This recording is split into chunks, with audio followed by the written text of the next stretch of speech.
Hello everybody, it's Olive Branch and Maple Leaf once again with Let's Play Night in the Woods. I'm actually up here on the roof before we do anything else because I realized when I was exploring after that last recording that, you know, there are things that I missed, and this is just one of them. Mae coming up to the roof cat and just wondering, people used to be here, but they're not anymore.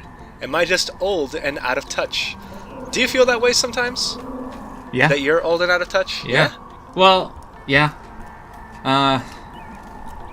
When Pokemon Sun and Moon came out, I went out and bought it. I'm 27 years old. I don't feel like I should be doing that. But you know, and then you saw a bunch of 9-year-olds and you're like, oh crap. No, it's not. It was, well, first of all, it was a midnight release. All the 9-year-olds were in bed. I was there with a bunch of other adults that shouldn't have been playing Pokemon into their late 20s. But also, I'm an adult, and sometimes you just gotta not give a fuck. But sometimes, you know, the feeling of saying, man, I have lost it with the youth.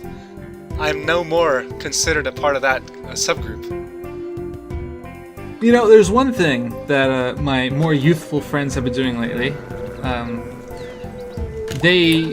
When they make a joke or they speak sarcastically, they say that they're just memeing. And that frustrates me because that's not how the word is supposed to be used. Even when you use it in the internet vernacular, that's not what memeing is. And it's like, it pisses me off, man. God damn it. My words. A meme is the evolution of an idea. It's not a joke. And when you say that you're just joking, or rather you're just memeing and you mean a joke, it's just like, I'm old and language is changing and I don't like it. Well, speaking of changing, Angus won out the vote. So we're just saying, yeah, we're gonna hang out, dude. Angus wins. I voted for Angus first, so this satisfies me. Ghost hunting with Angus, the guy who's the most scientifically minded of all.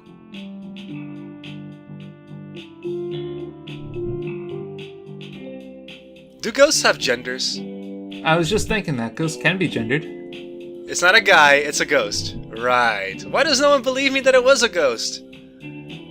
Poor Mae. It's because ghosts aren't real, dummy. Durr. Stupid. I'm pretty sure they do. There's the response. There's the it's like, yeah-huh. Moron. There's Angus for you. I need evidence. Present it to the court. What counts as evidence? Yeah, that would probably do it. A ghost walking up and saying hello. It's like, hello, I'm a ghost. And me saying, hey, I verified you're a dead person. It reminds me of a comic I once saw of a skeleton walking up to a man and saying, "Blarg, I'm a skeleton," and then the man says, "This is the scariest moment of my life." That was the comic. That was the comic. That was it. Well, hey, it would be pretty scary. Skeletons are pretty scary sometimes. Ghosty stuff can be our podcast. About ghosts. Olive Branch, I have some bad news. What is that? There's a skeleton inside you right now. Oh god. This episode of Ghosty Stuff brought to you by Donut Wolf. Welcome to Ghosty Stuff. I'm Mae, and I saw ghosts, and this is Angus, who doesn't believe me. What would it take for you to believe that ghosts are real? Something like Angus is saying, I have to actually see it to believe it kind of thing, you know? Well, I mean, ghost sightings are a thing all the time. Just... like, it doesn't matter whether or not you see it. It comes down to, do you believe what you saw? And what would require... What is the minimum bar for believing what it is that you see?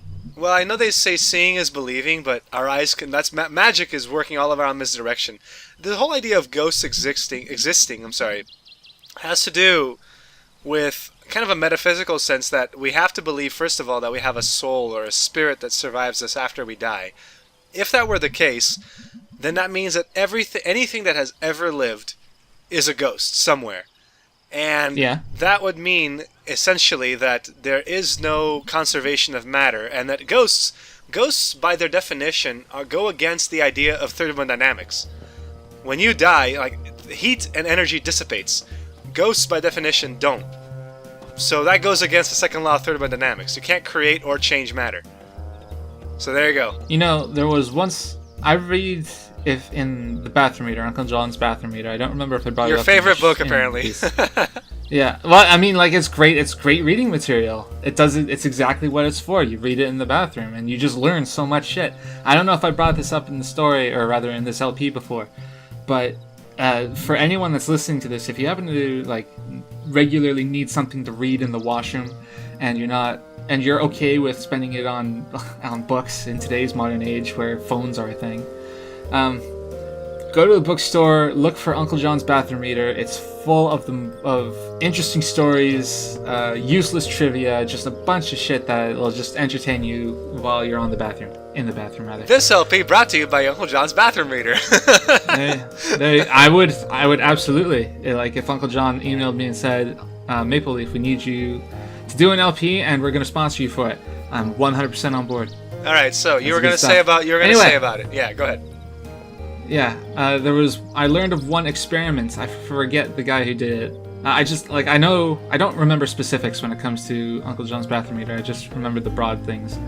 But there was a guy that did an experiment called the soul experiment, and he wanted to prove that the soul was a real, tangible thing, and he wanted to do it, or rather, he accomplished it by putting creatures, animals, and humans on a very specially designed bed that was very, very sensitive to weight change, and weighing them as they passed away. And for the human subjects, they just died naturally, and for the animals, he would take in strays. This was way back when, like, this sort of thing was acceptable. But he would take in strays, and then he would kill them himself with overdoses. Which is how you put down a dog. That's like, if you do it the humane way, that's actually an overdose. Right. I asked the vet about that once when I put down my dog. Anyway, his discovery was that humans, for whatever reason, the few times, I think he did it on like 6 people. The 6 people that he did, they did lose something like 30 kilograms. No, not 30 kilograms, that's a lot. 30 milligrams. They lost 30 milligrams of weight when they passed away, and animals did not. So he came to the conclusion that meant that humans have souls and animals and dogs do not. That sounds like a very, very poor conclusion to draw unless you're already looking to see, are these milligrams indeed the soul, and not, say, a loss of breath or whatever, you know? Like the last exhalation. Yeah, or like the death rattle. Or like, yeah, the corpse farting or losing his bowels or something. But yeah, that was his conclusion, and nobody really agrees with him or takes him seriously, mostly because his sample size was way too small. Yeah, let's put up another experiment out there. Hey, the hospitals around the world, bring your sick and dying. Let's just measure this shit. Alright. So Angus has asthma and used to run cross-country. Do you know anyone who ran cross-country or has asthma? I have asthma. You have? Really?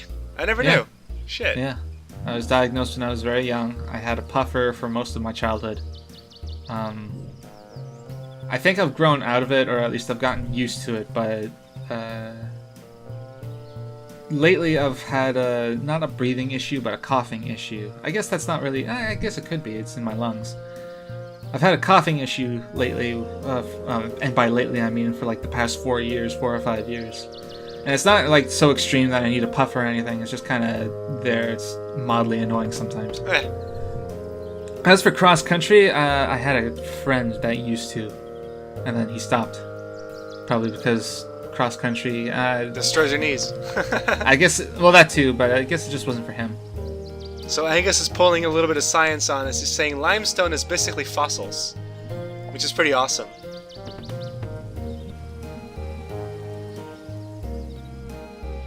Did you know, according to Uncle John's Bathroom Reader, did you know ancient Romans thought that quartz crystals was ice that had frozen so hard they could never melt?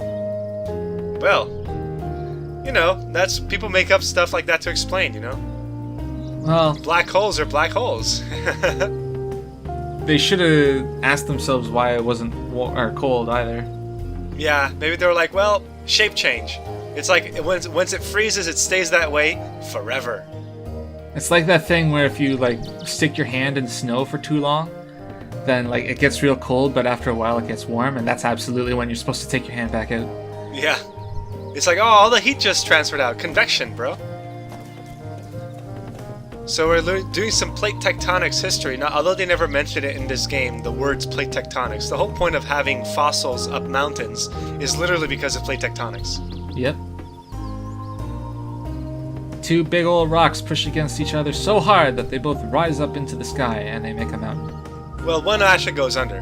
The other one goes up. Yeah, you're right. Yeah, Mae's being very considerate here. The one that goes under turns into lava and then comes back up as more land eventually. If this place was underwater, where'd the water go? That's a dumb question, Mae. It's plate tectonics. But this is a better question. Why aren't there ancient shark bones? Probably because they turned to oil.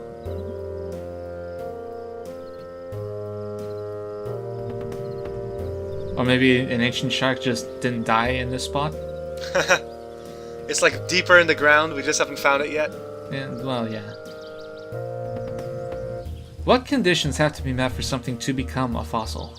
I believe that it has to be the content of the bone of the creature when it died, and second, it has to die on a specific surface that can preserve the death, the skeleton, because otherwise, it just, if you put a bone out in the open, it's going to eventually weather away into nothing to do erosion. So the surface that the creature dies in has to preserve. It has to be able to preserve the bone. So, like tar pits. Tar pits, yeah. I mean, I don't know if limestone itself is the actual fossil, or if it's just like the material that the fossils die in, but that's another example. Let's move on to the next kiln. We're having a good time with Angus. Hey, Angus is scientific. You like science. I like science. We all like science. Science is rules, like Bill Nye would say. Bill Nye is doing a new show. He should. He really should. I think it's called Bill Nye Saves the World. And it's basically Bill Nye the Science Guy for adults. And that's awesome. I like the fact that he's still a voice out there to be like, not only for kids, but for adults who grew up with him, to be like, no, dudes, science is great. Anyone who says, hey, I want to lower science funding is a dick face. Donald Trump. Yes.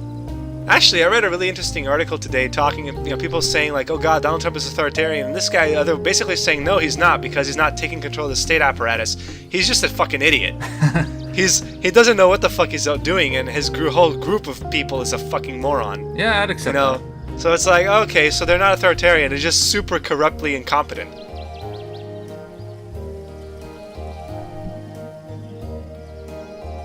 I took a class on evolution at McGill University. I had fun with that. It was a great class, and I learned a lot more about evolution. No one cares about you and your life. Well, shit. Yeah, I just went there. You just went there. Well, you're not my friend anymore. Leave. That class fills up fast, yeah. I imagine a class of dinosaurs basically would be like number 1. I love dinosaurs. Just whipping that out there. I love dinosaurs more than I love you, Angus. Dinosaurs are the most interesting animals. I think that I love dinosaurs just a bit too it's more in character for Mae. It's a bit too childish, though. I like that Mae's going like, oh my god, they're so interesting and cool. Knew they had feathers? Yeah. It's a common discovery. It's a common new discovery. It's a new discovery, but it's like commonly known, I'd say. Yeah, that all of them apparently had feathers and not just like the Archaeopteryx or whatever that one is called. Big freaky chickens is one way to call dinosaurs. I mean, chickens did evolve from the dinosaurs. Yeah. Things were so scary and cool back then. What's wrong with now? Well, nothing here is scary and cool. Or big. Yeah. Possum Springs sucks. Ancient creatures would eat us, no problem. Oh, hey, how do we survive? Well, no, we were mammals. we were not even evolved into humans yet. And when we were evolved into humans, we were like, we're gonna use our superior brains to make spears and flint and stab them to death. Time makes most dangerous things less dangerous. Most things. Most things. Yeah, I think death is still a common thing that time never solves. We are exempt. Humans will remain at the top of the food chain at all times forever. Until we kill ourselves in our own pollution. We choke ourselves on our own shit. That's one way to put it. We're too smart for our own good sometimes. We're working on the pollution part, to be fair. But on the other hand, World War III is right around the corner. Well, when you say right around the corner, it could be anywhere from 5 years to 20. But there will be another war. It's inevitable. Unavoidable, rather. An unavoidable war where we're gonna fuck things up again. Because, money and power and all that. We should just get rid of money. Make a purely barter-based society. That way I can stop feeling poor. You're the ancient sea monster now. Yeah, Angus, you're old. You're 21. All these scouts people are like 11, and you're like, oh, yeah, I'm old. Shit. I mean, Angus is on a ghost hunting trip. Who else would do that but an 11-year-old? So earlier on in the thread, someone said, I can't remember their name, because again, I haven't checked, because this is done live, goddammit. We're very unorganized. We're very unprofessional, guys. You see, what you see is what you get, goddammit. But anyway, someone has said, I vote for Angus first if you open up all the little windmill notes. So it was by chance that I actually found the first one, and I opened it, and then I found the 4 of them that were open. And apparently, going to the park with Angus after opening up those windmills unlocked little notes that the scouts made. And apparently they would fly away somewhere, and there it is. Angus is explaining it. The windmill would wind up the helicopter and it would fly away. So that, wherever they would land, people would read them later. A little bit of anonymous note-taking, I guess. Which is a pretty sweet idea. An amazing coincidence. Yeah, Mae opened up 4 of them, and there are 4 notes here. It's an amazing coincidence. Amazing coincidence. Each year, we'd read notes left from the year before. So, like, it's a time capsule, but in the wind. Pretty much. That's pretty sweet, though. It's like you just have to wait for the right conditions for the notes to be released. Angus reliving his 10-year-old, 11-year-old activities. What do you think Mae did when she was 10, 11? Beat up other kids. Yeah, possibly.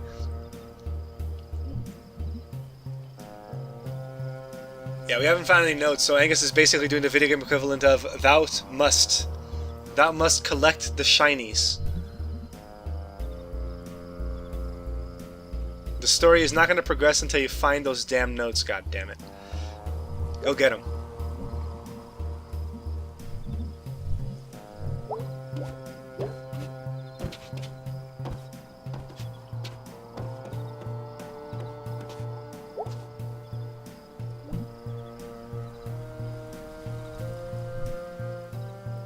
Now here's what I was wondering when I was playing this part.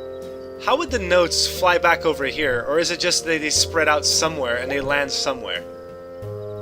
Like, I imagine that their little helicopter blades are not that strong to fly away forever and ever, so I imagine they would land around downtown, so that they would have ran in a radius maybe, so it's like, oh yeah, we found a couple of them. Here they are. Other ones land over there, kind of thing, It would depend entirely on how strong the wind is. It's true.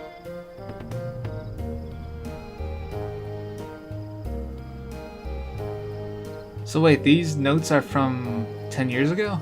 No, I think they're from last year, because they were just put there. Okay.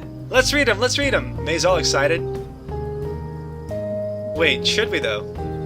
Well, yeah, that's the whole point of the notes. But there's not the scouts. We gotta leave them for the scouts. See? You can't read them if they're meant for the scouts. Yeah, you can. Yeah, Angus is like, oh, it's fine. It's fine. How do you imagine Angus sounds like? He's got a growly voice, so he must like, oh, it's fine. Anyone's up here. It wouldn't last the winter anyway.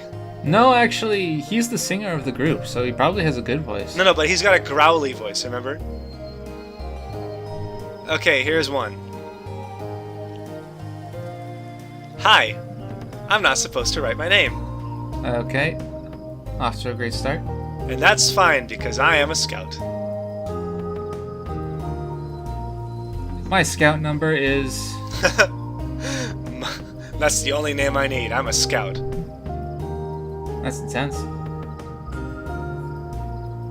He's part of a group or a troop. And anyone in a troop does not have a name. The scouts gave me more than a name. They gave me badges to show my worth. Badges, man. I would kill for the scouts. Whoa! Yeah, alright. Going a little bit extreme there. I mean, like, it started at a 3, and then it went up to a 7. Were you all like this? No. Now we're all the way up to a 10. Kinda sometimes no, maybe. Yeah, Angus does not remember. Or maybe he doesn't want to admit it.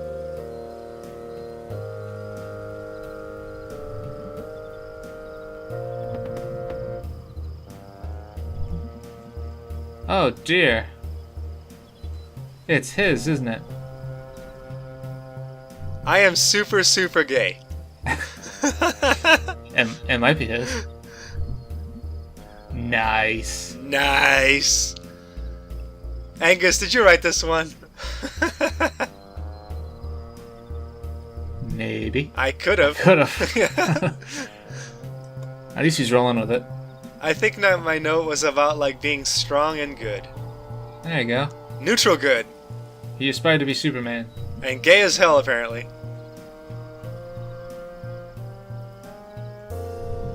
I think my total gayness came through to the discerning reader. Would we have learned that Angus is gay if we didn't, if we weren't told that he and Greg were a couple? Like before the fact? No, Yeah. I mean, you never really, that's I think the whole point. Like, you can never really assume anything about anybody. I like shooting arrows, they're cool to shoot. In fact, I think we should shoot arrows instead of, it sounds like Greg wrote this one. Bullets? Guns when we're in the army, it has a tactical, wow, this note is like run on. Yeah. It has a tactical advantage in that it is silent, and also elegant. You were born in the wrong century, my friend. You should have gone to the British and become a longbowman. Yeah, I got nothing. He's a tactical arrow man. But to answer your question, I don't think we can assume anyone's sexuality based on what they sound like or what they say. I mean, it's not like it's a friggin' a speech, a part of speech that they use. It's like, oh yeah, that's the gay speech. I don't know. I'm extremely unhappy and you're the only person who knows. Wow, that's a sad note right there. And you were saying about gayness? I have a friend who is openly and extremely flamboyantly gay. Just, you can tell from the way that he dresses, from the way that he holds himself, from the way that he talks. And, I mean, like, he's cool and all, and, like, we just kind of rock it, or he does anyway. But it just goes to tell you that, like this sounds rude coming out of my mouth right now, but, like, on some people, like, it's probably safe to assume. The gaydar just pings really hard. Yeah. And you're like, yeah, that's not a misread. There's a timelessness about people. Some things just don't stop being People. what we are. Angus is profound right now, Brad. I think he's saying that people can't change. Not that people can't change, but rather human emotion and human feeling. It's generational. It's like that old quote that's like, the youth of today have no respect for authority. Plato wrote that, like friggin' in 400 BC.